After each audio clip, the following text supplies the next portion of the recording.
Marcus Elaine was 39 years old the morning his wife laughed. Not a nervous laugh, not a surprised laugh, a full, confident, almost celebratory laugh, the kind a person releases only when they believe they have already won.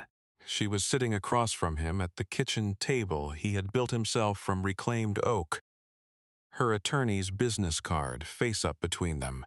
She was laughing because she had just slid him a manila folder containing the divorce petition she had already signed, notarized, filed 3 days prior without a word. To her, the math was simple. They had been married 8 years. The joint account held $4,200. The house they lived in was in her name. She had made sure of that, quietly, 14 months ago, during a refinance she had managed while Marcus was on a 2-week consulting trip to Houston.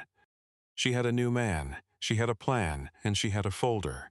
What Diane did not know, what she had never thought to ask, not once in 8 years of sharing a bed with him, was what the second phone in his inner jacket pocket connected to, or why a man who drove a 2017 F-150 and clipped grocery coupons had a financial advisor who worked from a 14th floor office in downtown Charlotte. She did not know about the trust. She did not know about the properties. She did not know that the woman sitting across from her in that lawyer's office 3 days later, the one who hadn't smiled yet, spent 22 years as a forensic accountant before passing the bar, and that she had been Marcus's attorney for 6 of those 8 years. What happened next would cost Diane everything she thought she'd already taken. Before we jump into the story, comment where in the world you are watching from and subscribe because tomorrow's story is one you need to hear. The morning light came in low and amber through the kitchen windows, the ones Marcus had reframed himself 3 summers back, squaring them up after the previous owner had let the foundation settle crooked for a decade. He noticed things like that: uneven thresholds, gaps in caulk, the slow lean of a load-bearing wall that everyone else called character, and he called a problem that hadn't introduced itself yet. He was at the counter with his coffee, turning a drawer pull over in his hand, brushed brass. He had ordered 12 of them to replace the chrome originals that came with the house. A small thing, but the kitchen was his most visible project. The one Diane showed to her friends, the one that appeared in her social media photographs, as though it had always existed. And Marcus believed that details announced intentions. Grandfather had told him that. A man's hands tell you what his mind has decided. Pops had said it in the context of carpentry, but Marcus had come to understand it applied to everything. He set the drawer pull down and took his coffee to the back window. The yard was his too, the ways that mattered. The deck he had laid board by board 2 springs ago, the raised beds along the south fence, where he grew tomatoes and collard greens, and one ambitious, mostly successful row of bell peppers. The Japanese maple at the far corner, still young, still finding its shape. He had planted it the spring after his grandfather died. Pops had loved trees with patience in them. Marcus had loved his grandfather without reservation, and grief needed somewhere to go, so he had put it into the soil. He heard Diane's alarm go off upstairs, then the shower, then her footsteps on the hardwood, a brisk, purposeful rhythm that had been getting brisker for months. She came into the kitchen already dressed for work, marketing director at a mid-size healthcare consulting firm, a title she wore like a second skin. She kissed his cheek. The perfume was different again, something floral and expensive. Nothing he recognized from the bottles on her vanity. He had noticed the rotation beginning about 6 months ago. He had said nothing. "I've got a dinner tonight," she said, already moving toward the coffee maker. "Don't wait up." "Okay," he said. She poured a travel cup, checked her phone with the screen angled slightly away from him. A habit so practiced, she probably didn't notice it anymore, and was out the door. 4 minutes. Marcus stood at the back window and finished his coffee. He had met Diane at a charity auction in Charlotte 8 years ago, back when he was still wearing a hard hat 6 days a week and running a crew for a mid-size commercial builder. She had been there with colleagues, laughing at a table near the back, and she had asked him, genuinely and without condescension, what kind of structures he built. He had told her, mixed-use commercial mostly, some residential renovation, a school once that he was still proud of, and she had listened like someone who actually wanted to know. She was sharp, she was warm. She asked a second question, then a third. He had not expected to call her. He called her 2 days later. That woman, the one at the table who asked good questions, was still somewhere underneath what she had become. He believed that, or had believed it, for most of those 8 years. The belief had not survived the last 14 months. His other phone, the one with the encrypted line to his financial advisor and the contact saved simply as C. Mosley-esque, sat in the interior pocket of his jacket, hanging by the back door. He hadn't checked it this morning. There was nothing pressing. Everything was already in motion. He was rinsing his mug when the text came through on his regular phone. Not from Diane. From his cousin Reggie. 3 words and a question mark. You see, this attached was a screenshot. Marcus sat down at the kitchen table. His table, the one he had jointed and sanded and finished himself, and looked at the screenshot for a long time. It was a public Instagram post. Diane's profile, normally set to private, had apparently been adjusted or accidentally left open on a new account, a secondary one he hadn't known about, and Reggie had found it through a mutual connections tagged photo. The post was 3 days old, showed Diane at what appeared to be a rooftop bar, leaning into a man Marcus had seen exactly once, tall, dressed sharply, a smile that had clearly been practiced in mirrors. His name, Marcus would learn, was Preston Hartwell. Hartwell had his arm around Diane's shoulders, and they were both looking at the camera, with the ease of people who had been doing this for a while. The caption read, "New chapter." Finally, Marcus read it twice, then he set the phone down. He picked it up again and took a screenshot of the screenshot, forwarded it to a private email address, went to the living room where his laptop lived, on the built-in desk he had framed into the alcove beside the fireplace. His hands didn't shake. He opened their joint banking app first. He had been monitoring it passively for months, running total, basic flow, but now he pulled the full 12-month statement and read it the way he read a set of plans, beginning to end, looking for the load-bearing discrepancies. He found them. A series of transfers to an account he didn't recognize, small at first, $400 here, $600 there, spaced just far enough apart to avoid automated flags, then larger, then regular. Over 11 months, the total came to $31,400. Not enough to devastate the joint account, precisely enough to go unnoticed by a man who trusted his wife.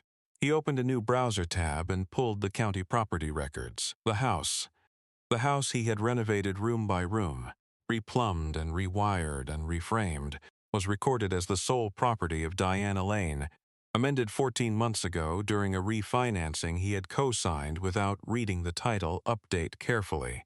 His name had been removed, quietly. Paralegal, whose firm he now saw was the same firm listed on the business card currently sitting in a kitchen drawer. The card Diane's. Turney had dropped off 2 weeks ago for a future conversation about estate planning. He sat with that for a moment. He opened the folder on his laptop labeled Receipts, 2024, scrolled past the contractor invoices and material orders, created a new subfolder. He named it simply Diane. He started moving files. By the time he was finished, bank statements, property records, the screenshot, 3 months of phone location data he had been quietly collecting since the second unfamiliar perfume appeared, a single document from his financial advisor's office that Diane had never known existed. It was past noon. He made a phone call. "I'm ready," he said. The woman on the other end didn't say finally or "I told you so" or anything a lesser professional might have offered. She said, "I'll get Claudette on the line. Can you be in the office Thursday at 10? "Yes," he said. He closed the laptop, went back to the kitchen, made himself a sandwich. Then he went out to the deck and sat in the afternoon quiet, looking at the Japanese maple, which was just beginning to put out its spring leaves, small and red-edged and patient. Real power operated in quiet rooms. Claudette Mosley had been practicing family law in Charlotte for 26 years. In that time, she had developed a particular kind of stillness that Marcus had always appreciated. The kind that came not from the absence of feeling, but from the absolute management of it. She was 61, compact, silver-lighted at the temples. She reviewed the documents he laid on her conference table with the same expression she might have used to review a utility bill.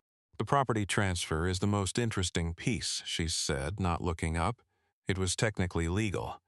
But the timing tells a story. 14 months ago, and the bank withdrawals start. She flipped a page. 13 months ago.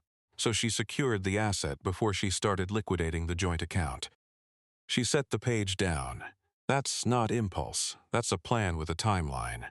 "That's what I thought," Marcus said.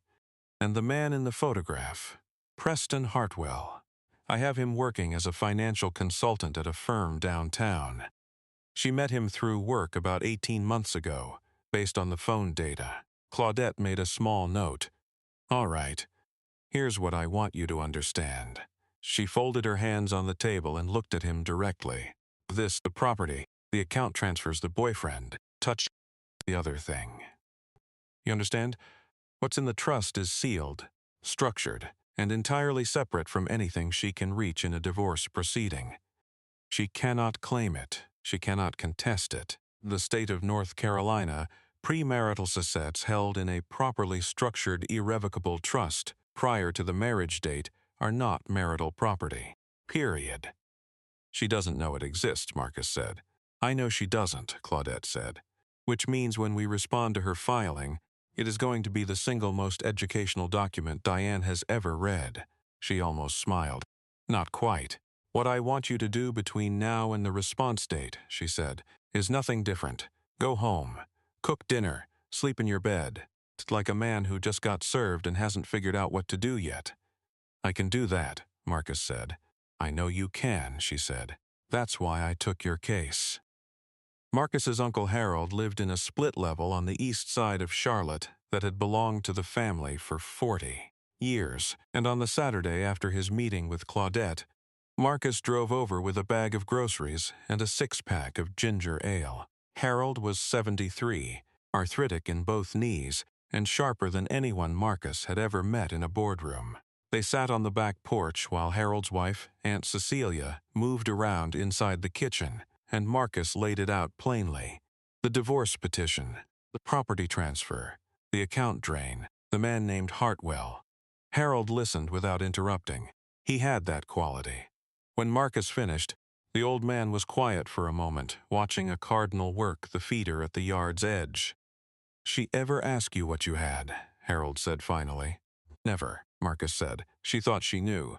Harold nodded slowly. "Your grandfather, my father, he used to say that people reveal their character through what they think they can get away with." He picked up his ginger ale. "She thought she could get away with everything. What does that tell you about what she thought of you?" Marcus didn't answer. He didn't need to. "Does she know about the Greensboro property?" "No." "The Carolina Street building?" "No." "The trust itself?" "No." Harold was quiet another moment. Then, "Boy, she's been 3 steps behind you since the day you met her. She just didn't know it." He wasn't saying it to be cruel. He was saying it the way a man said the weather's going to hold, as simple factual assessment. "There's one more thing," Harold said. He set down his ginger ale and looked at Marcus directly. "Hartwell, you know he was in a lawsuit 3 years ago? Woman out of Raleigh, business partner. He transferred assets out of their joint LLC before she could get to them in a dissolution. She settled low because she couldn't afford to fight. That's a pattern, Marcus. That's who your wife chose to plan her future with." Marcus absorbed this. "Claudette know?" "She will Monday morning," Harold said. In the weeks that followed, Claudette's associate, a young man named Terrence, who had the energy of someone who had recently discovered what forensic accounting could accomplish, built the counter-evidence file with the same systematic care Marcus would have applied to a structural analysis. The Hartwell lawsuit documents came first. 3 years prior, he had transferred $187, 00 from a joint business account into a personal LLC 2 weeks before his business partner filed for dissolution. The case settled for $40,000. The original LLC no longer existed. A new one, registered in Delaware, had been formed 6 months later. Delaware LLC had made 3 deposits, $15,000 each, into an account belonging to Preston Hartwell, personal over the last 14 months. The dates corresponded almost exactly to Diane's bank transfers. They had been coordinating the financial exit together. Terence laid the timeline on Claudette's desk on a Thursday afternoon. She looked at it for a long time. "This is conspiracy to commit marital fraud," she said. "Among other things." "Yes, ma'am," Terence said. "Get me the LLC registration documents and the deposit confirmations. I want everything notarized before we walk into that room." On Friday evening, Marcus came home to find Diane making pasta. She had music on, something low and jazzy, and she smiled when he came through the door and asked about his day, and he told her it had been fine. Busy, a site issue in Gastonia he had managed by phone, and she nodded and handed him a bowl, and they ate at the table he had built, and she talked about a colleague's promotion, and he listened and asked a question, and she answered. And for 35 minutes, everything looked exactly like a marriage. He washed the dishes after, he dried them and put them away. He kissed her cheek goodnight. He slept without difficulty. Preparation is the work. The mediation room at Claudette's firm was on the 14th floor. The morning light came through the east-facing windows at an angle that made everything look very clear and very permanent. Marcus arrived first. Claudette was already there, along with Terence and a notary public named Mrs. Jean Whitfield, who was 68 and had the demeanor of someone who had witnessed enough human behavior to be unshockable by any of it. Arrived 8 minutes late with her attorney, a man named Brendan Cross, who wore a suit that cost more than most people's monthly rent, and who apparently not been told what this meeting actually contained. He was still mid-pleasantry when Diane glanced across the table, registered Marcus's expression, or rather, the careful lack of one, and something in her own face shifted almost imperceptibly. Diane's mother, Patricia, was there at Marcus's request. He had called her 2 days prior. He had not told her details. He had simply said, "Think you should be there." Patricia had always been decent to Marcus. She deserved to understand what her daughter had done before she read about elsewhere. Brendan Cross opened with the standard posture. The filing was straightforward. The assets were modest. Client was prepared to proceed equitably. He smiled. He gestured toward the thin folder in front of Diane. Claudette let him finish. Then she opened her own folder, substantially thicker, and began placing documents on the table, one at a time in order. The first was the 11-month bank statement with the transfers highlighted in yellow and totaled at the bottom, $31,400. The second was the property title amendment from 14 months prior, with the date circled. The third was the timeline Terence had built, the Hartwell LLC, the deposits, the correlation with Diane's transfers, laid out in a single clean chart that told the story without commentary. Diane's expression moved through 3 distinct phases. First, a careful blankness she was trying to maintain. Then, the first crack of recognition, tightening around her eyes. Then, something closer to cold. "These transfers were from a joint account," Brendan Cross said, leaning forward. "My client had equal access. These transfers were coordinated with a third party for the purpose of removing marital assets prior to a divorce. Filing your client had already retained counsel for," Claudette said, her voice carrying the unhurried precision of someone reading a measuring tape. "That is not equal access, that is fraud." She placed the 4th document on the table, the Delaware LLC registration, with Hartwell's name and signature. Mr. Hartwell's involvement elevates this from a domestic matter to a matter with potential criminal implications. Brendan Cross looked at his client. Diane looked at the table. Claudette placed the 5th document. It was a single page, bound with a blue cover, notarized, dated 8 years and 4 months ago, 3 months before the wedding. My client entered this marriage with an irrevocable trust established in the state of North Carolina, containing assets acquired over the preceding 11 years of his career. The trust predates this marriage by 3 months. Under North Carolina General Statute 50-20, premarital assets held in a properly structured trust are excluded from equitable distribution. Claudette paused. This trust currently holds 4 properties and an investment portfolio. Its current valuation as of last quarter, approximately $2.3 million. The room went very quiet. Diane turned to look at Marcus. It was the first time she had looked at him directly since she arrived. He held her gaze without expression. There was nothing in his face she could use, no anger, no satisfaction, no door. Marcus, she started. The asset drain will need to be repaid in full, Claudette said, not raising her voice either. The property transfer will be contested as fraudulent conveyance. We have documented evidence of coordination with Mr. Hartwell. We will be forwarding that documentation to the district attorney's office. However, she paused. My client is prepared to accept a clean dissolution, full repayment of the transferred funds, relinquishment of any claim on the marital residence, a mutual non-disparagement agreement, in exchange for not pursuing civil action against Mr. Hartwell. Brendan Cross was trying to find his footing. We would need time to. You have until the end of business Friday, Claudette said. Patricia had been sitting at the far end of the table, very still. Now she set down the document she had been reading. The timeline, the deposits, her daughter's name, appearing at the bottom of a coordinated financial extraction. And she looked at Diane with the expression of a woman filing something away permanently. She did not say anything. She didn't need to. Marcus stood. He straightened his jacket, collected the copy of the trust document that Claudette had prepared for him, looked once more at the woman he had married, and the table he had not built, and the morning light coming through windows someone else had framed. I'm not angry, he said quietly. I'm clear. Those are different things. He walked out. He did not look back. You don't build something worth keeping by looking at what you left behind. 14 months later, Marcus stood in the kitchen of a house in Noda, a neighborhood on Charlotte's north side that had been rebuilding itself for 2 decades, the kind of place where old bungalows and new construction lived in useful tension, and watched the morning light come through windows he had replaced himself, custom-ordered, aligned to a fraction of an inch. The kitchen was his best work yet.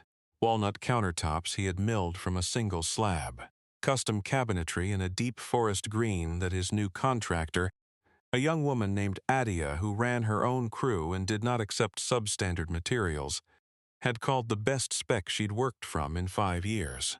The tiles behind the stove were handmade Moroccan amber and rust and cream. They caught the morning light the same way every day, and he had not gotten tired of it yet. He was turning a coffee mug in both hands when Renee came in from the back porch with a pair of garden shears and dirt on her knees and a look that said the raised beds were coming along better than expected. She was a civil engineer. They had met at a permit hearing, of all places, where she had been presenting infrastructure data with the calm efficiency of someone who had given this particular presentation many times, and had stopped being nervous about it years ago. She had asked him a question about load variance over coffee afterward. A good question. He had called her 4 days later. Tomatoes are setting, she said, setting the shears on the counter. Already? Early this year. She poured her own coffee and leaned against the counter and looked at him, the way she sometimes did. Direct, comfortable, without performance, and he thought, not for the first time, that this was what it was supposed to feel like. The Greensboro property had been sold and the proceeds folded into a new commercial project, a mixed-use development in the South End that was slated to break ground in the fall. The Carolina Street building had been renovated and leased to a community health clinic at reduced rate, decision his financial advisor had flagged as generous and Marcus had flagged as correct. He was also 3 months into a mentorship program for young tradesmen at a technical college in Concord, teaching structural fundamentals on Tuesday evenings to 12 students who reminded him, in various ways, of himself at 22. As for Diane, he had heard through Reggie, and then not sought further updates. She had repaid the $31,400 within the 10-day deadline Claudette set. The property was transferred back. Her firm had asked her to resign 3 weeks after the district attorney's office sent its first letter of inquiry. The investigation had ultimately not produced charges, but the inquiry alone had been enough. Preston Hartwell's Delaware LLC had been dissolved. He had relocated to a smaller city. Greensboro, as it turned out, an irony Marcus had noted and released. Diane's mother had not spoken to her publicly since the mediation. Marcus had not thought about any of this in several weeks. He was watering a row of seedlings on the back porch when Renee came out with her own mug and sat on the top step and tilted her face up toward the May morning and said nothing for a while, the way she sometimes did. Comfortable in the quiet, the way a person was only comfortable when they weren't performing. The Japanese maple had been transplanted from the old house. That had been Renee's idea, actually, when he'd mentioned leaving it behind, and it was in the near corner of this new yard, older now, fuller, settling into its place the way a good tree did. His grandfather would have liked this porch. Some things, he thought, were worth the patience to build right. He was free, he was solvent, he was unbothered. I hope you enjoyed that one. Be sure to like the video and subscribe so you don't miss the next story. I've picked out 2 more for you that I think you'll really like.